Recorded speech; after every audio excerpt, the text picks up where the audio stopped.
সকালবেলা উঠে দেখলাম 8টা বেজে গেছে। এবার তো কলেজের জন্য রেডি হতে হবে। আর বাড়িতে যেহেতু দিদি এসেছিল, বললো টিফিনের জন্য কিছু বানিয়ে দিচ্ছি, নিয়ে যাবি। সেই মতো সুজি, ডিম, কিছু সবজি দিয়ে দিদি উপমা বানিয়ে দিল। সঙ্গে আবার টিফিন বক্সে অনেকটা স্যালাডও ভরে দিল। যাই হোক, কলেজে যাওয়ার পরে কিন্তু টিফিনের সময় শুধু আমি নয়, বন্ধুরাও মিলে খেলো। আর কেমন হয়েছিল সেটা তোমরা রিয়াকশন দেখেই বুঝে নাও।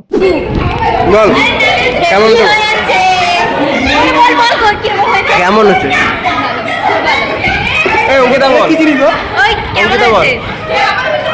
দিতে বলিনি তাহলে খাবো তো শরীরে ভালো হবে। খা বল বল জেনুইন বল।